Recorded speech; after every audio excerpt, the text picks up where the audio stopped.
In 2006, the Unlawful Internet Gaming Act was passed, effectively killing online poker gambling in the United States and further enforcing the ban on online sports betting. However, a small exemption was made for fantasy sports as long as certain rules were followed. Nigel Eccles, an Irish mathematician and entrepreneur, spotted a huge opportunity in the American market and, along with 4 others, decided to launch FanDuel in 2009. The company would jump into the hole left behind by the banned poker games and become a catalyst for the evolution of the fantasy sports industry by offering daily games with daily cash payouts and prizes. FanDuel has had to walk a fine line between illegal betting and legal games of skill, and they've done it well. So well, in fact, that they have lured professional sports teams and leagues that usually shy away from anything that might be called gambling into partnerships. This includes an equity investment with the NBA. In order to get a better understanding of this booming sports business, Michael Ozanian traveled to downtown Manhattan to speak with FanDuel founder Nigel Eccles. Nigel, what's going to ultimately determine your success? I think it's our ability to create engagement in sports, to create more excitement than is already there, particularly around, like, this is not about the Super Bowl, it's not about the playoffs, this is about the day-to-day games. It's about, week 3 game that, people maybe don't care about as much, creating the Super Bowl level of excitement around that week 3 game because people are involved and invested in it. How do you do that? Well, how we do it is, like, if it's in our name, FanDuel, and the name FanDuel comes from the idea that we create competitions between sports fans. And what we allow you to do is compete against other sports fans using your knowledge and skill. And so what we find with our players, and some people will even admit it, said, I actually like my fantasy team more than my real team. And the reason they like it more is because they chose it. And that's what we do. You invested in a team that you created, and then you go up against other fans. Now, you were first, right, in daily sports. What made you think that fantasy sports could go daily as opposed to the season-long games? Yeah. So, at the time, there was other ideas that were similar to what we were doing. So it's always very hard to say what was first. Like, the version that we have with tournaments, certainly we were first. But I guess what we just felt was when we talked to consumers and they said they love fantasy sports, and they'd say, it's a couple of things they'd say. Draft day is the best day of the year, right? And that was what we thought really interesting. And we sort of thought, draft day is the best day of the year. And we thought, could every day be draft day? And that was one thing that we thought was interesting. Could we make every day draft day? And the second thing we thought was interesting was we talked to fantasy sports players and we saw their demographic. We saw the average player was had been playing for 15 to 20 years, but when we talked to people in their 20s, they hadn't been playing fantasy sports as much, or they used to say it was slow, the season was too long, with too much problem of injuries. And so that was like, okay, can we make draft day every day, and can we make it faster? And then the third one was we looked at and we said, look at the mobile experience. We just didn't think it was as good as it could be, and so we thought, if we combine those 3 things, what does the product look like?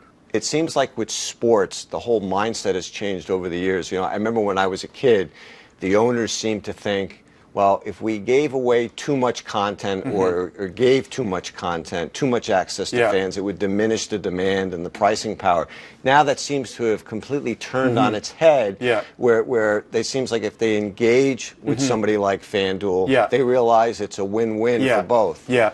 We create so much demand for sports. We know that. So to give you an example from the NBA, before somebody is a FanDuel player, they'll watch on average 4 games a week. So this is before basketball games.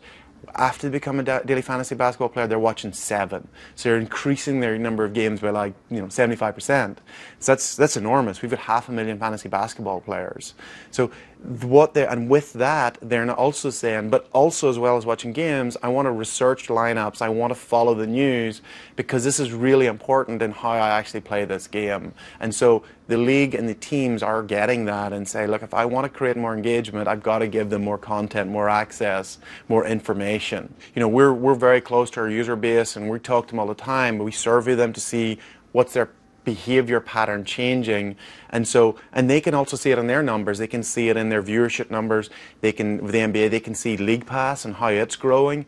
And actually, that's a very good example. League Pass, we're a primary driver of somebody wanting League Pass, because traditionally, if you're a basketball fan, you may have your home team, but why would you watch these other games? With us, you're actually interested in all these other games, and League Pass is a great product for you. How hard was it, when you had to put the rubber to the road and actually raise capital? In the early years, extremely hard. It's funny, I always laugh when, venture capitalists talk about vision. We found in the early years, it was very hard for people to share our vision. When we went in there and we had very small numbers, we got 1,000 users. But what we would say is we got these 1,000 users, but look how super engaged they are. And they're not hardcore. They're mainstream players. I've talked to them. I know these players. They're regular sports fans. And we found it very hard to get the investors to see that this 1,000 could go to 10,000, to 100,000, to 1 million.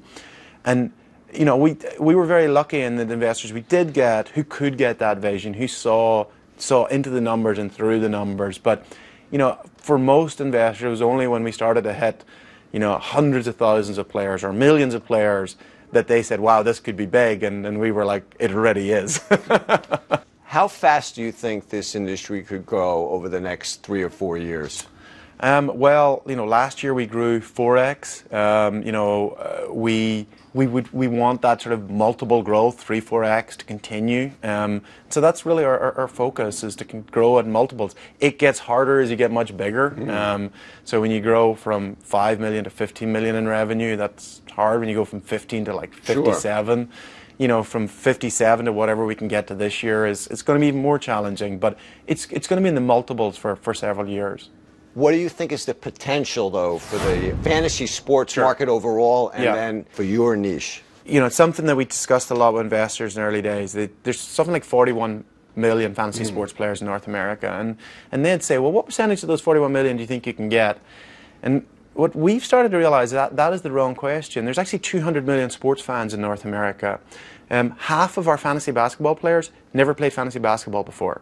And so we said the right question is what percentage of that 200 million can we get to, not what's the percentage of the 41 million. I think what we have and what we want to get to, our vision, is a universal. Of that 200 million, if you ask every one of them, would you like sports to be more exciting? Sure. Now, does our current product deliver on that? Probably not. Not for the whole 200 million, but that's our challenge. How do we make that product better that it does do that, or how do we develop other products that it connects with those fans in terms of making sports more exciting? Why is FanDuel better than DraftKings? That's a kind of question for our users. I think things that we think are exciting, is sort of the mobile experience. We think the size of our prize pools, the lead that we have in user base is very significant. These are the things that users tell us, and so, I may have subjective, but, those are the things that we get told on a day-to-day basis, that why they value us over really anybody else.